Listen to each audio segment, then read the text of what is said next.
Good afternoon, everyone, and thank you for joining us for this special conversation to celebrate the opening of the Emily Kam Kngwarray exhibition. My name is Georgia Close. I'm Head of Learning here at the National Gallery, and I have the very great pleasure of introducing curators Hetti Perkins and Kelli Cole, who will lead the conversation this afternoon. Before I pass to Hetti and Kelli, I'd like to note that we're joined by audiences online today at home as well as in the theatre. We will welcome your questions throughout the conversation using Slido, which is our online Q&A platform. If you're joining us from home online, you can submit your questions via the viewing page. If you're in the theatre, please ensure that your phone is turned to silent, and using the gallery's free Wi-Fi, you can head to slido.com and enter the code Kngwarray to submit your questions. You'll find the details on the screens on either side of the stage. Kelli, Hetti, thank you so much for leading the conversation today.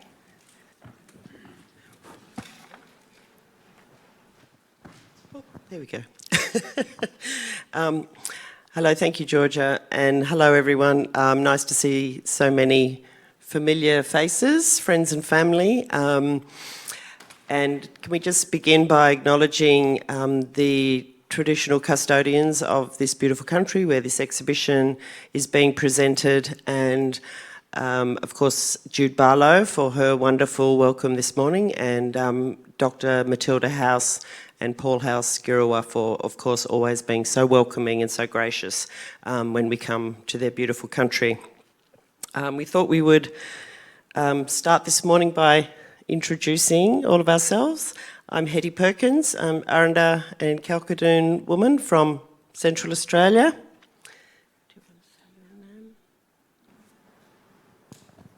Hello, I'm from Alice Spring, and my name is Louisa Long.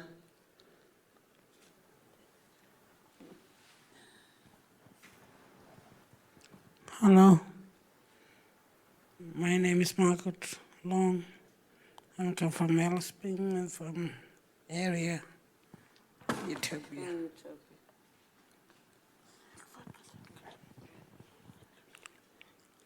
Hello. Yung nangkaran halalkaran. Nanyangajan. Everyone malathalong. I'll just interpret. Melissa's saying she's from a Lalgra and a Nungara country. I'm Jenny Green, and I live in Melbourne at the moment, but I spent a long time in the country which we're about to talk about. Hello, United yung Lalkrai. My name is Jeddah, and I'm from a country called Lalgra.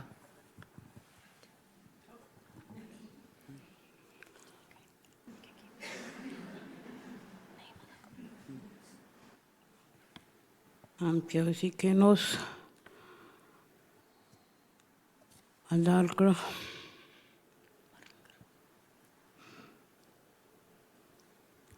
I am Josie Kunoth, and I'm from Lalgra. Hello, I'm Sophia Lunn, and I've been living out bush in Alpara with all of these women for the last couple of years now, but I'm originally from Perth. My name is Chi. I'm from Anmatyerr. And I'm Kelli Cole, the other co-curator of this exhibition, and I'm a Warumungu and Luritja woman, and I'm curator of special projects here at the National Gallery of Australia. And particularly this very special project. I also should mention that Jenny, our co-editor of the catalogue and a very important collaborator on this exhibition and friends of the family, is going to provide interpretation and translation for us today. So thank you, Jenny, for doing that work. We'd also like to, we're going to hear a bit more about Utopia Art Centre in a moment, but I just wanted to really pay our respects and thanks to the Utopia Art Centre, the board, the staff, the managers who are here today, Sophia, of course, and Georgie, hiding up there. And, of course, as I said, all the artists who are here and also in our audience for making this possible, basically. Not supporting us, just actually enabling it to even happen. So we're really grateful. It's been, you know, it can be a very challenging task, but we're really grateful for your support, and that of Desart, which is the peak body that represents Central Australian art centres. And they too have been, you know, critical in supporting this project, as well as playing a very significant role in the establishment of Utopia Arts Centre a few years ago now. Now I think I'll hand over to Kelli to introduce our film. So we thought we will start with a film that is playing in the exhibition, so that for those who have not seen it, we wanted to start here so you can see those big sweeping vistas of country. And also we did an amazing women's camp with all of these ladies in March of this year. And again, that was another extension of our collaboration and finding out stories. The film was made with the footage from Tamarind Tree Pictures, who've worked with us and spent quite a time with these ladies. Also, the beautiful visuals of the drones are also Dylan Rivers, who is a Kadich man. And that was cut together by our team here at the National Gallery of Australia, Jed Cooper and Sam Cooper. So we'll start with that. Thank you.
Wala no entran makachiri kurang kwaro kon.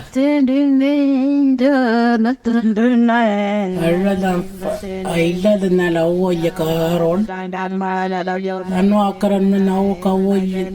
Anu akara pe anu kora la tangan na ni malano ka akaran na kon. Anu akara na mai la la puche ko kon. Na ba na Maria ba. Kora na wa no entran makachiri mai la la la tante. Anangran Kyokar, Adalkaruk, Adalkarnatiokar. Anangran Yanaman of the church, Adalkaror, Yangana. Local and Koraka and local in the chad. Maradal Curator-at-Large. Kaliangana crain the chalak. Maria Corlana Lal Curator-at-Large. Alan America will clean a chata. Camping at Putcham and Marin clean a military lata. Quite well and manning look. Maroil, country oil, Ularful oil. And Ulari used to be Emily Kam Kngwarray campaigning. That's the Ulara right in the country. I can't manage to for here on the elephants again. I will yan Warumungu and Luritja.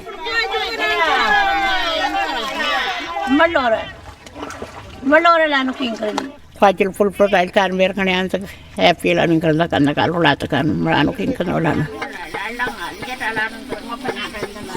All aunties, when they making colors and they put culture in their body. That's what we're doing now, today. I told Captain Old Put and I put a thoroughly ignorant. I'll come you where I like. Chapalali Kodikil, I read the Kanakowal, Onangwal, or like you. Ila malay kanya ng kodikila. Awajak yung cornetan country. Arangi katanan metera mala. Nam tari katanan. Wala ka korngeteram. Film meladam right. Natcha compartment. Ana happy impar strong ana chikala pawajalan par. Country ya. Aloking karan. Awan nani kornal, Emily Kam Kngwarray. Nanya man karo onta na awalnya kan nal kelan onta jam maningkat pipe setan ma andi nyanda kat la kanan karo onta jam. Itra ila parda color man yendokra na korna namla kaachit na pa. Alam ko lalo grandma tilan ningkan naru la kaachit antak. Emily.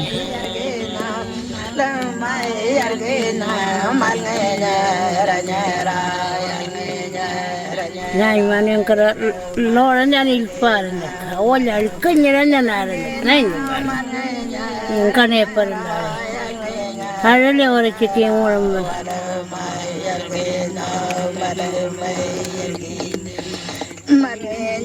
Arrernte and painting nana marajik Arrernte and Kngwarray.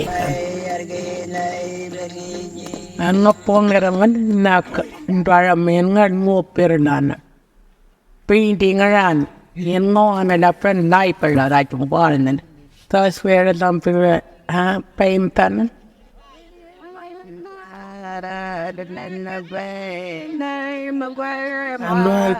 Anu kuat na tor kecil. Ampak kejipan kaya no anten taya. Anu kan lana del tor kaya nacer. Rana pitat. Marana anu kan lana. Kama kan country.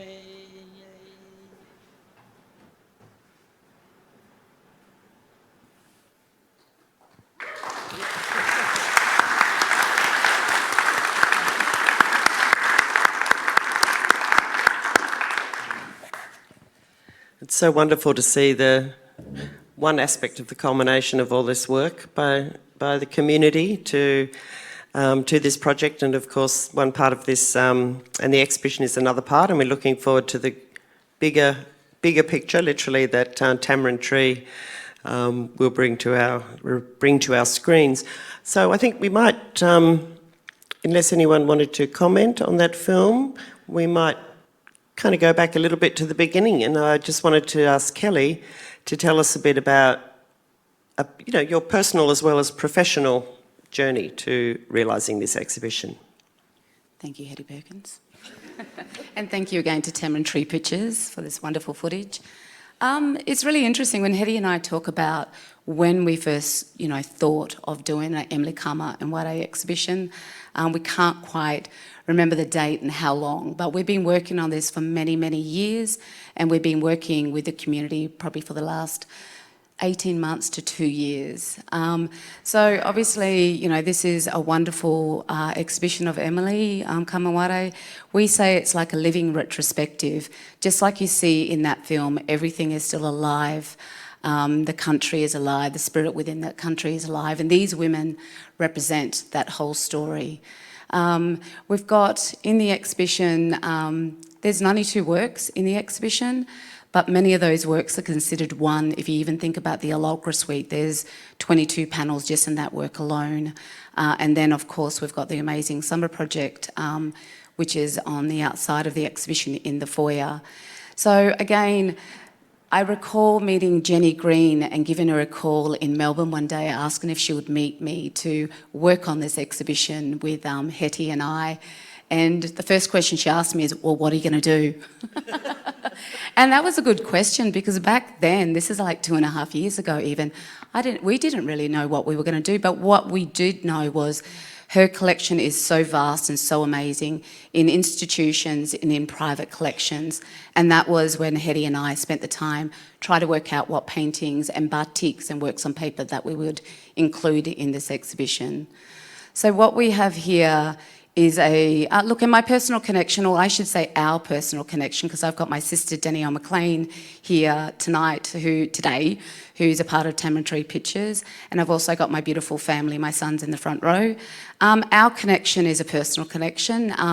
My uncle Robert Ambrose Cole was a very well-known artist, and he was married to Rodney Gooch, and Rodney Gooch worked with the ladies to batik to begin with, and then with painting. But I met Kngwarray quite a few times when I was younger. I knew that I was around, surrounded by greatness, but at that point I was, that's back in 89, 90.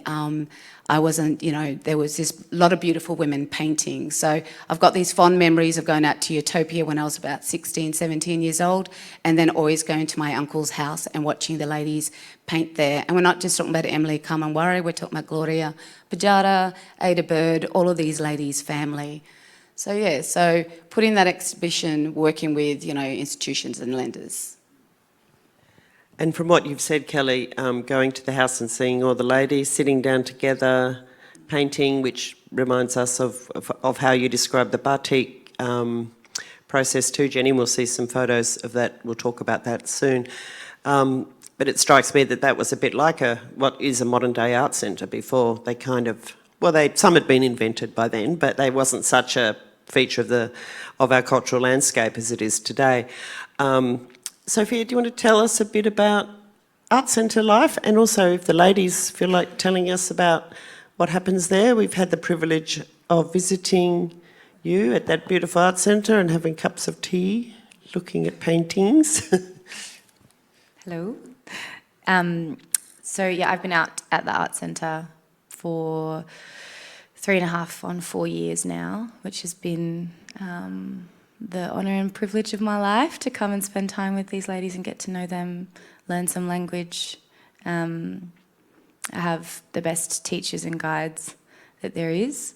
But obviously, as these ladies have said, the art movement started out there long ago, and there have been many really key and integral people that have come and spent a life's work out there working with these amazing women, building careers and building connections, which is fantastic. So it's really great that through a long period of consultation, about 2 years, with Desart, the peak body for Central Desert Art Centres, it was approached to the community what they wanted, how they wanted their art story represented, and it was through an art centre model to put, the voices of the people that speak their own language and culture for themselves. So it's been really magical to be part of that process and have kind of a central hub within the homelands for projects like this to exist, which has been really, really special. Yeah. So we did a lot of the consultation in the art centre, but also driving troopies full of people and big water tanks and lots of kura and mana out to the desert to do big camps. And which we'll touch on the slide just before, doing some amazing trips over to Perth to see the Homes of Court collection, which was unreal. And then, many, many, many country trips with the ladies and the curators, which was magic. Do you want to talk about Perth? Anyone? Louise, last? Before, while you're thinking about talking about Perth, maybe, could you just tell us the art centre? So it's an Aboriginal owned. Absolutely. Run. So it's we have a Indigenous board of local people from a collection of the homelands. We have over 100 artists. So these ladies that are represented here in this swathe of country that's represented is only one part of the Utopia Sandover region. So it's actually 16 homelands, and we'll see a map later on just to get a sense of how vast it is. Lots of those countries and stories are interconnected by family and cultural lines, So you'll see too from the map how much Emily herself travelled and where places that she lived and stayed with various family in different spots around. And yeah, we are not-for-profit federal government funding, which is really great through IVAS, so shout out to them and their hard work. But yeah. Thank you, Sophie.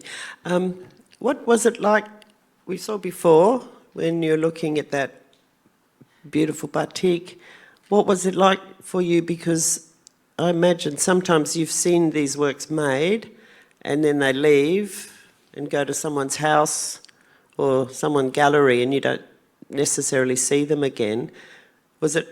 How did you feel about going to Perth, travelling there and looking at all these paintings and batiks?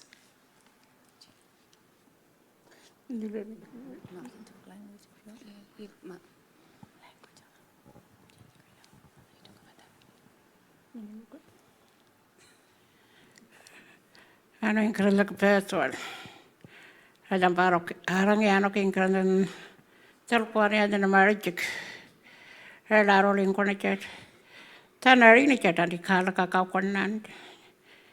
Kini ko inaluar kan chatan nanti awan kartar kampanye na kadula. Alam parang kama. Tatu yan yung karalak Perth. Telpon yan na mak. Marriage. Yeah. So we went to Perth and we saw all the silk batiks that our grandmother, our Arangi, whose name was Karma, as well as all the other batiks that had been made by the women from her family. And that batik making process went back a long time to the time when I was working there, and we'll talk more about that later. So on our Perth trip, it was really beautiful because we had access to the Janet Holmes Court collection, and as you can see behind the images, you see all these wonderful, you can pull out the screens and all of these paintings. So we looked at the batiks first, and then we started looking at the paintings, and again, there was a summer project in the left-hand corner. I don't know if that changes for you guys, but there's Jeddah with her work, and is that Judy with her work as well? Judy. And we also, anyone want to talk about singing those paintings and how you felt when you saw that old lady's paintings there? Josie.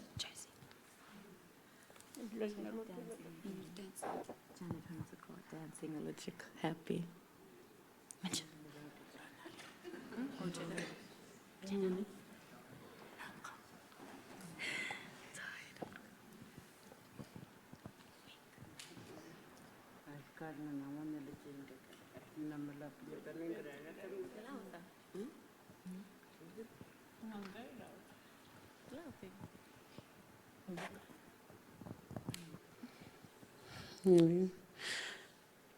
Pertola nandralak.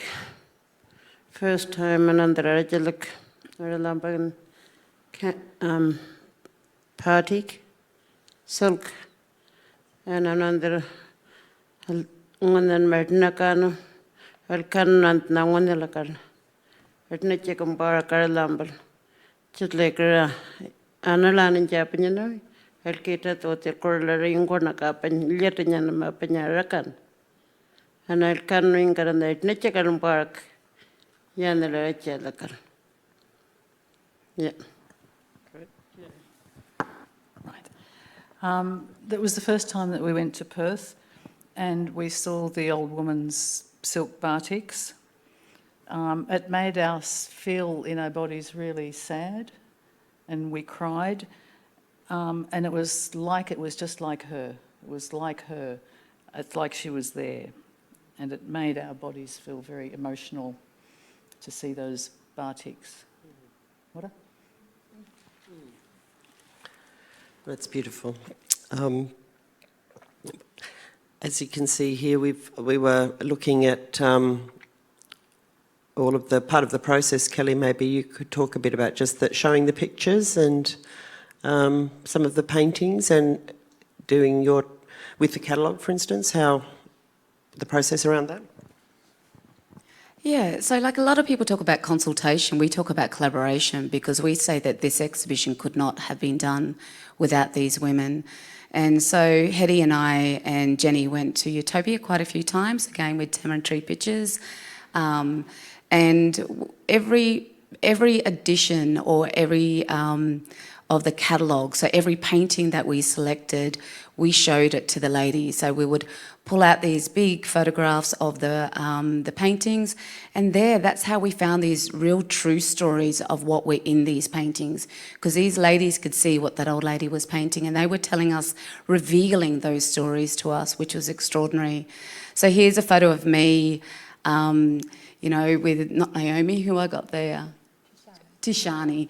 And, you know, the younger generation got involved in this. So, again, I'm sitting there with a catalogue, flipping out the pages, showing what painting's going to be in there. But what was really important for us is when we were selecting portraits of Kngwarray to put in our catalogue, we wanted to have really beautiful, respectful ones, the ones that she would want to see, you know, be happy to see. And these ladies also helped us select these beautiful portraits. And then also Woollya shots. There's a lot of ladies painted up in not just these modern day, not these contemporary photos, the photos that we have today, but of when Kngwarray and some of the older ladies who were past painted up in a Woollya.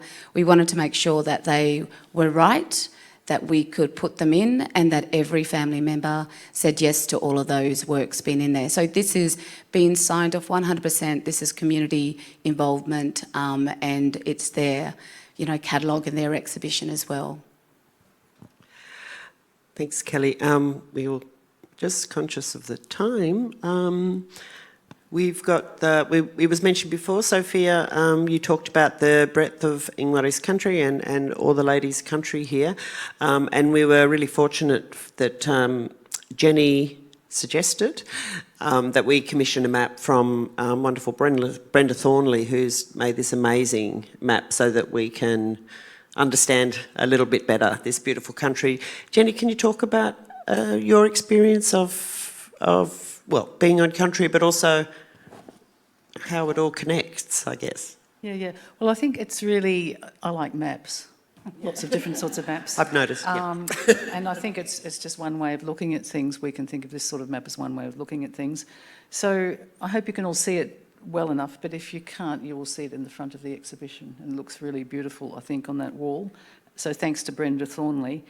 So Kngwarray's life world was centred around many of the places named on this map. She was born at Arrernte around 1914, and Arrernte's in that yellow triangle just on the edge of the green bit. So you can look more closely at the map when you have time. A place called Anmatyerr, which is in the Sandover River, was where she first saw a white fella, and she thought that white fella was Arrernte, which is the Anmatyerr word for monster, and she and her cousin, I think, were frightened and they ran away. There's another place on the map called Arrernte, which is west, almost halfway to Tea Tree, and that's where Kngwarray tells a story about running away from a policeman who had arrested her, and she escaped and ran all the way back to Arrernte country. So Kngwarray also lived and worked on some of the station properties in this area. She talks about looking after sheep and nanny goats, about smashing up Antbed, which is termite mound, which was used to make a sort of cement-like substance to build houses and make floors and so on. She looked after the kids of station owners and did lots of other jobs. The map also shows you freehold title land. That's the green parts, which are the result of successful land claims over areas of that country. So that's the freehold area. And it also shows the 16 or so homeland communities where many of these artists continue to live. Colour?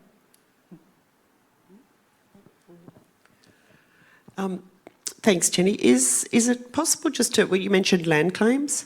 Could you just talk a little bit about the role of people in giving evidence at those land claims, like the cultural, that it's part of testimony, isn't it, in a white fella legal sense? Yes, well, these areas that were claimed, they were claimed under the Northern Territory Land Rights Act, and the process of claiming country involves a lot of research by anthropologists, linguists, and then people, the family groups, get together and talk in front of the land commissioner, the judge, and they talk about their family connections to each other and to the country. They talk about the places on the country, the different named places that are really important, soakages, mountains, rivers, and often people do ceremonies too for the judge to show how connected they are to the place.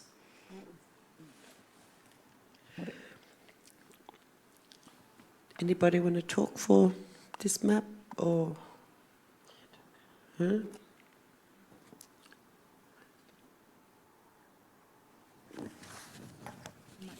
Next one, yep. Okay, here's, again, we were talking about the wonderful images that we were able to source with the support, again, of Jenny and the community, and we're going right back to the beginnings of the batik movement here, of course. Jenny, I think you might have to start by telling us about that, and then we'll ask the ladies about that time.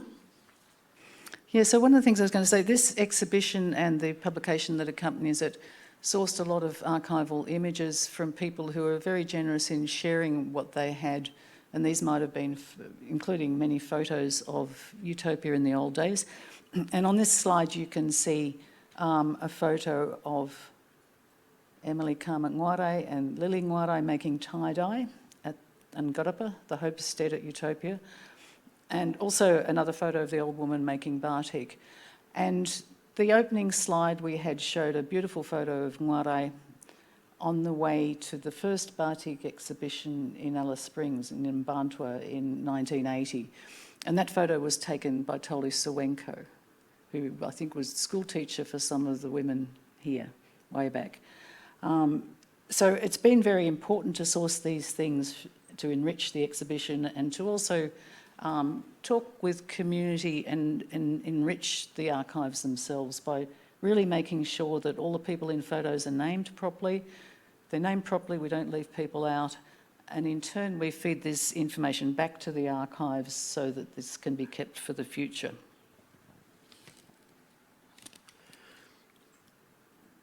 Will I keep going? Yeah, ladies, if you want to say anything, let us know. Do you want to say anything about these photos? I'll keep talking.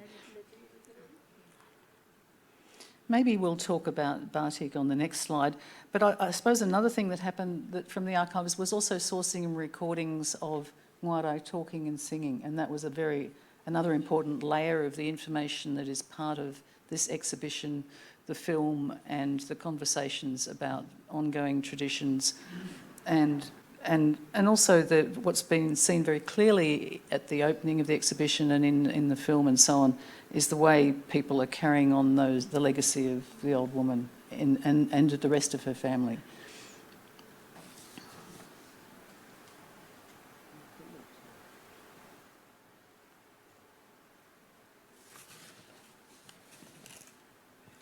And so in this image we have Julia Murray. It's in one of the shots here, the one on the left-hand side. What was it? I mean, obviously one of the things that strikes me is in the catalogue we have a image of all the ladies going, I think it was to Adelaide for an exhibition. So quite different, you know, quite a different way of presenting the exhibition to presenting one at the National Gallery of Australia. How did you fund and how did you sort of organise those exhibitions back in those days? Sold hot dogs. Hot dogs. We didn't think of doing that. We should have had hot dogs at the cafe. So it would have been, was there, you know, with the, like there was literacy and numeracy and driving classes and things like that. Yeah, I'm just trying to sort of picture it with little or no support. So what was that like? What was the sort of feeling like amongst the community and the ladies doing these new projects? Well, I think it was very exciting. I'll just briefly mention a few key points in the history of that process. So the first activity that the women joined in was making tie-dye and woodblock printing, as you saw in the first slide, or the previous slide, and that was in 1977. And then we all learnt batik together, and we were taught by Suzanne Bryce and a Pitjantjatjara woman called Kunjitja Brown, or Yipati, who was from Frigon, and she had learnt batik at Ernabella in a batik workshop that had been there for several years, many years in fact. So then in 1978, Julia Murray, who's pictured making batik on this slide, along with Violet Pitjara, who's in the front, and Violet's also in the film you just saw. So Julia managed to, by some miracle, to get some really more secure funding in 78, and she was the founding coordinator of the Utopia Women's Batik group. So she kept it going after that initial learning time and so on. In this slide you can also see the tools, one of the tools that's used, or you can see the janting, which is the little metal copper pipe that's used to direct the wax onto the fabric. And in the lower two parts of the slide you can see Kngwarray and another Kngwarray putting the waxed fabric in the dye and then hanging it out to dry on the bushes, which might be a nukacha. But maybe at this point we should go back to the homestead photo where Julia and Violet are doing batik. No, next slide. Oh, sorry. Do any of you want to talk about that? Do you want to talk? Where were you that time, Jeddah? Your time. At the school at Kapuka. Koya kajal tanarecham. Party karalam par kaman parlanich. Culture manarichet. Court pinacher paman ramane party part original sampalai. Kalonantrar kanirana mitrate. Right Ireland and meaning cornichet. Party.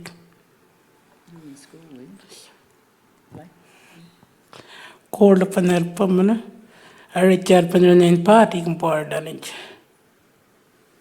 So Jed is saying that they really enjoyed watching Kngwarray, old woman Kngwarray, making the batik, and they, after school, they would go and watch the women making batik. And just for a bit of context, if you went to your left of that photo, there's a big silver caravan, which was the Utopia school in those days. So the batik activities happened close up to the old school. What?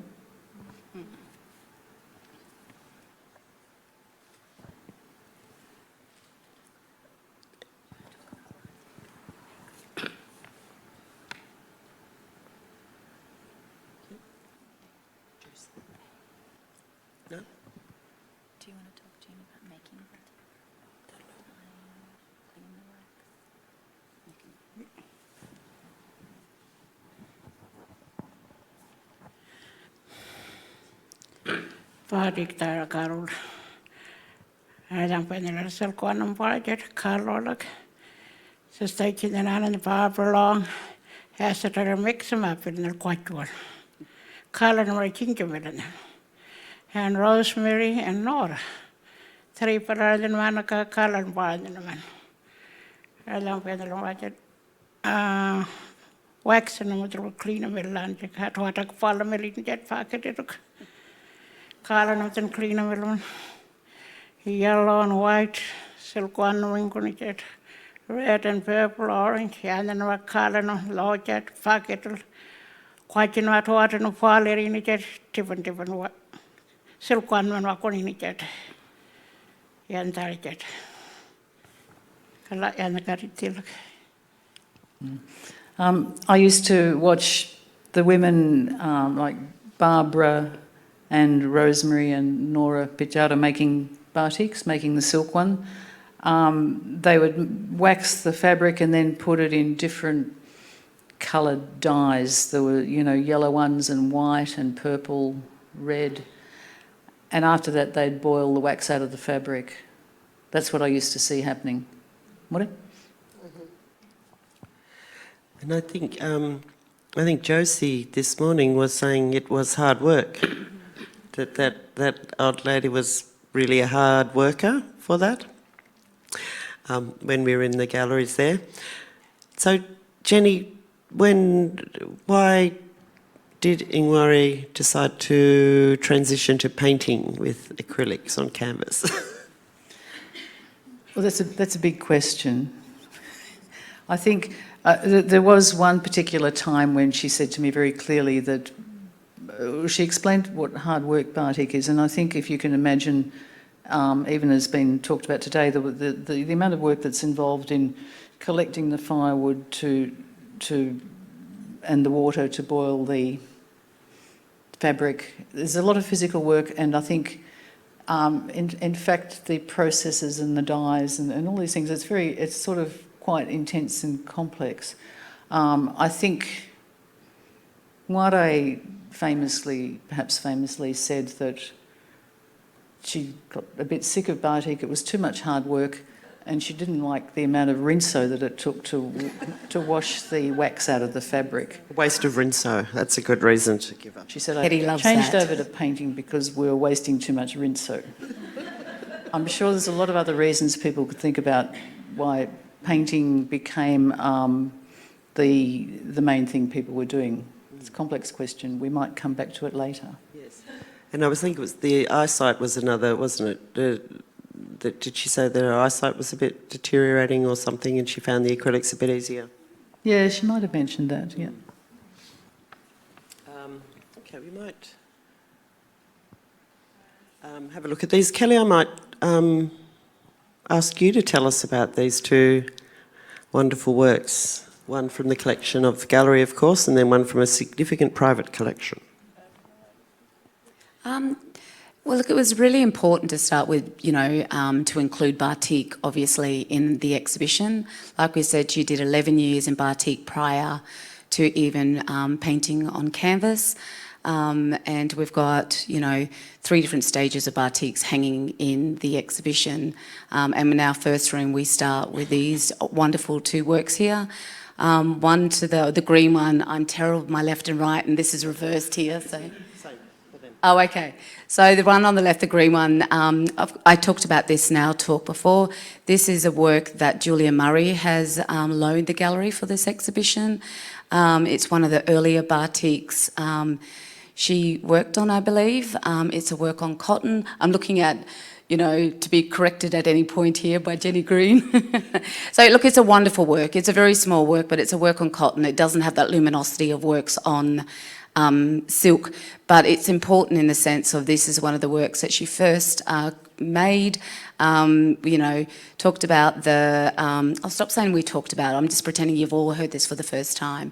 The early workshops they did with numeracy and literacy and Kngwarray learning how to write her beautiful script, so a hand across a paper, learning to write. You can sort of, when we saw this, it's that sort of beautiful repetition. It's also like Kngwarray's first script across a beautiful cotton batik. Hetti's asked me the personal connection to this other work. The work is a National Gallery of Australia batik. It's one of the first works we got in our collection of Kngwarray. It is a really important work for us. I don't know if you know this, but because they're on textiles, when you've got works on paper and works on textiles, you can't actually display them for very long periods of time because they fade and deteriorate with the light. So this gorgeous work, untitled, no-titled 1981, has actually travelled quite significantly to our international exhibitions. And actually the last one I was ever present, which was curated by my wonderful colleague Tina Baum, who's here today, who's a Larrakia woman. And Tina took this gorgeous work to, it was in Auckland as well. And so it's a very significant work for us. You can also see, it's her first time she's actually creating those beautiful linear works. There's also a work in, back to personal connection, there's also a work in the exhibition from Jenny Green's, has been donated by Jenny Green's family. And I think Jenny Green, or Hetty's going to ask this question. No. Jenny, do you mind if I ask you the story about your mum's works that there's a funny story about a batik that was made and you gave to your mum? Oh, yes, quickly. I think one of the things about the early batik days is we were making batik we were making batik T-shirts. When we were gifted some sewing machines, we made cotton shirts and made batik on those, as well as the cotton and silk lengths. My mother was the recipient of a shirt that Kam Kngwarray batiked on, a very early one, that she wore for a while, and then the trouble with these fabrics and the clothing items is that they wear out. But fortunately, some of these things have survived, and my mum's shirt is now in the NGV collection. She did wear it in the garden because it wasn't my sewing that I made the shirt. I'm not a very good sewer of shirts, perhaps. But there's also other things in the NGV that things. In those days we would make batiks into trousers, and I know that perhaps I regret it now, but there was a beautiful batik that Kngwarray made that I stitched into a pair of trousers that I wore for quite a long time, and that's in the NGV collection. So I think batiks had a very stressful life, perhaps, because they are fragile, and we now the conservators are now saying we can't have them in exhibitions for very long because of the destructiveness of the light.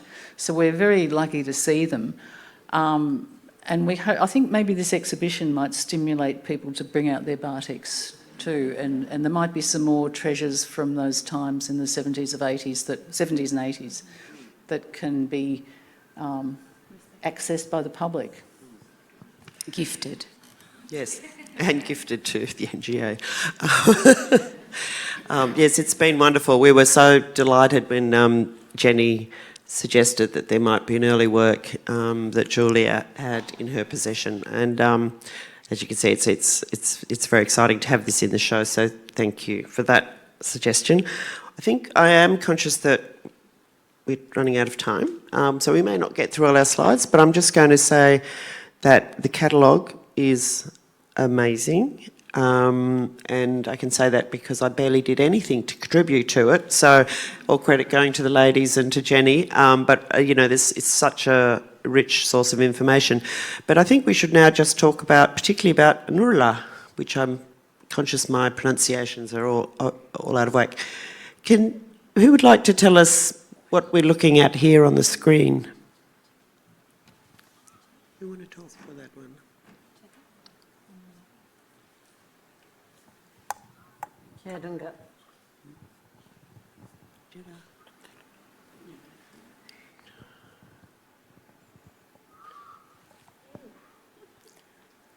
No, there are any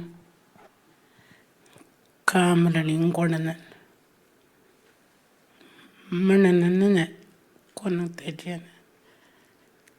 Come see Trayan white one a kayak. Come name in all the Manan in it connect.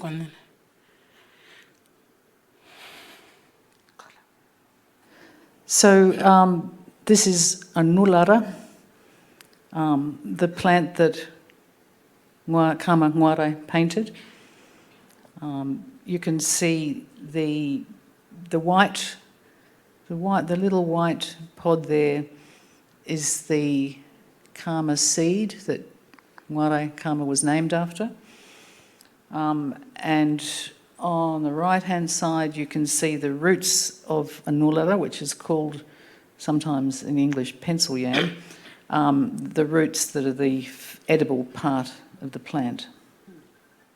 So this is the plant. This is the plant that Emily Kam Kngwarray was named after. Is there a story about you've got for digging up that one with the odd lady?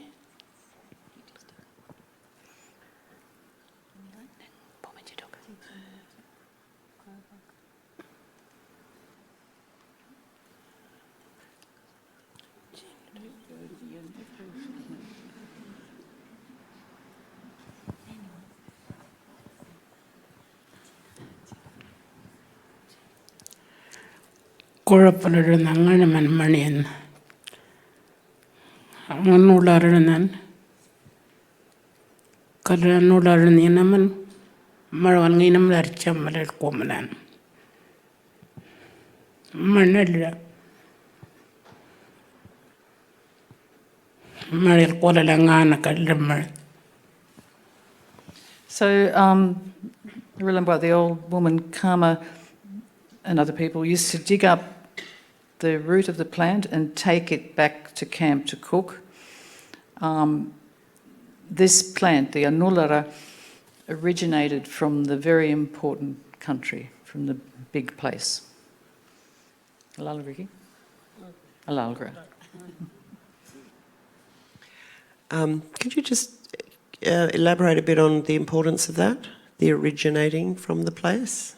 I'm not yet, you or anyone, if... What that mean? I use that as originate as a translation for an Anmatyerr word, nganak, which it's one of those words that is very hard to translate to do it justice, but the general principle is of originating, being created in a place. It's a word that's used to talk about the dreamings that emanate from country. So this is the ongoing process of originating and being ever present. Thank you. I think you can feel that in the paintings, really, when you look at them.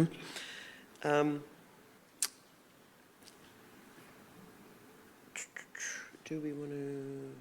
We only have time for maybe one more or two more slides. Is there something people want to talk about? Jenny, do you think there's things that you might talk about more than... You want to talk about these plants? Talk about these ones.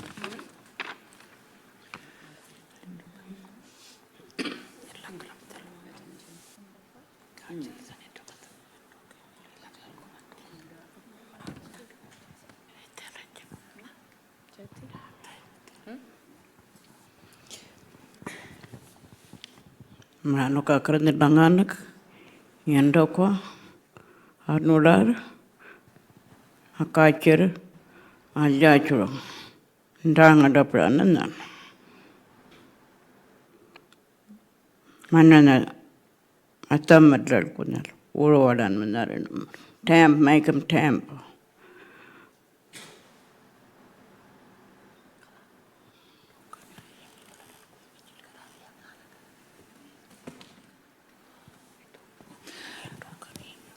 So in this slide is Indukwa, which is the fan flower, and Kaitara, which is a desert raisin, and a grass called Anmatyerr, which is a woolly butt grass. What Bichara said is that all of these plants originated in the country, and she also said that the Anmatyerr, the seed from the Anmatyerr, the woolly butt grass, it's collected and ground up and then cooked and eaten. What?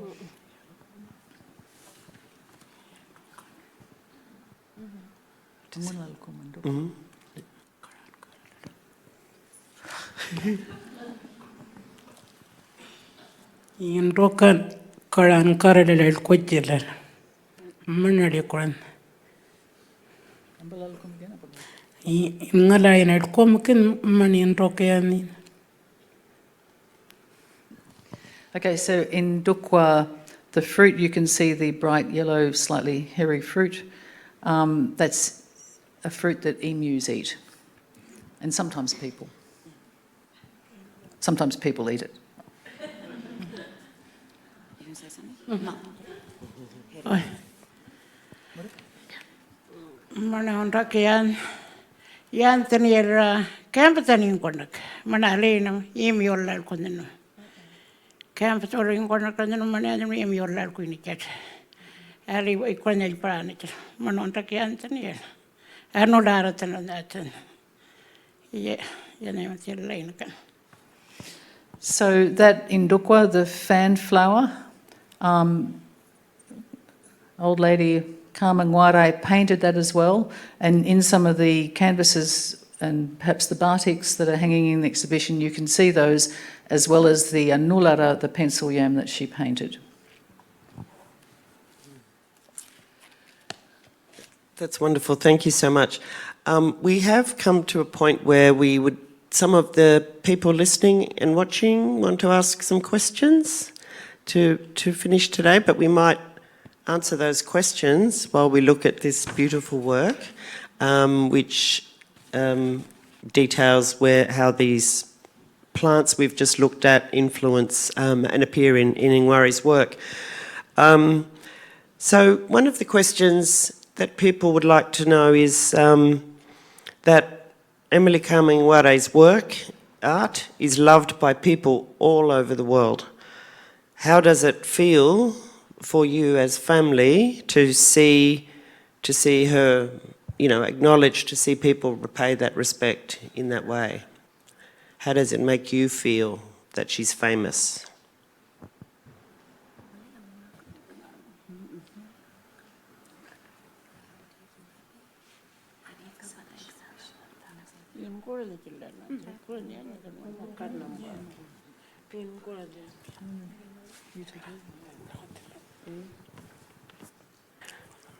Arangi kan party kan ingkaren goralam. Alai erken ngani land manan. Ya pimbor. Alakan ingkaren kachin. Ya pimbor strong. It makes ourselves, our bodies, our beings feel really happy and strong to see all these artworks by our grandmother. Anybody else? Come on. And I think I might extend that question. I think it suggests that I know that when you're singing and doing things, you've been listening to those old songs, the lady singing, and is that makes you feel happy and more proud too?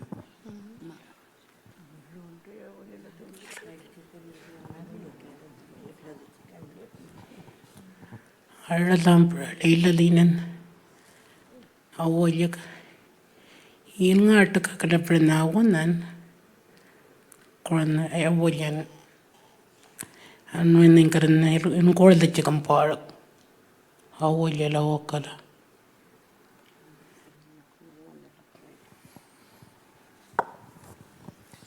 When we listen to the old woman's songs, her awulya, her women's ceremony songs, it's like it's really real and it's like she's there and it makes us all feel very happy. What? I was just going to add, when on Wednesday, when the ladies arrived on Wednesday, but on Thursday we did a private viewing for the ladies to have a look at the exhibition by themselves, and there was a lot of happy. You were really happy. You walked in all the rooms and looked at them, and it was a really beautiful, emotional time for all of us. So I can attest to how happy they were when they saw that old lady's works. Any other comments? You can have another question. It's okay. People were asking about how Kam painted using brushes or fingers. Maybe talk about some of that change, the way that she would paint maybe from body paint to canvas. Is that something that people would like to talk about?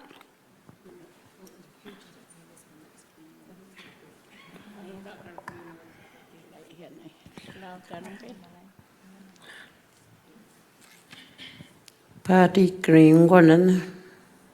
Awalyagat Arrernte Awalian Ingonadian collaborated painting on campus or land me Ingonaka Awalian. Emiwaka to bring Gonagan trimming Coran and I don't know that. Awalian the Catarandra one that a party got selkoolalaaranak.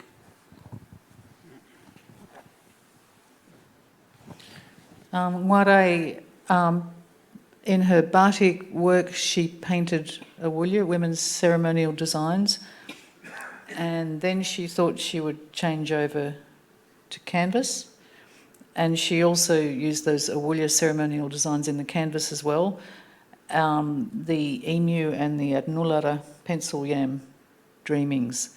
So we saw those awulya designs revealed in the batiks and in the canvas.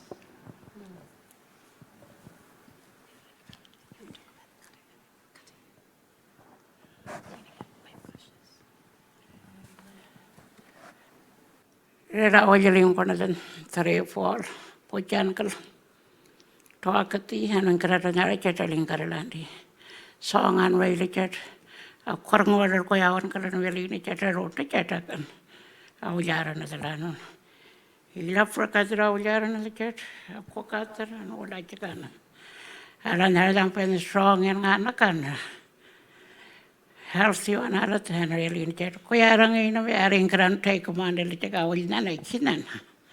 Arrernte and Kalkadoon and Anmatyerr. Toakal. No word around.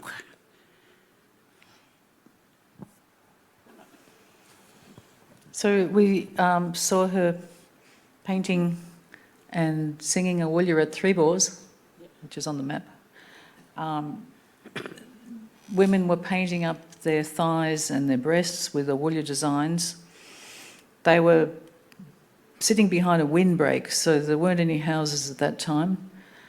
And she said to everybody, to the grandchildren, you have to take on and look after this ceremony. What?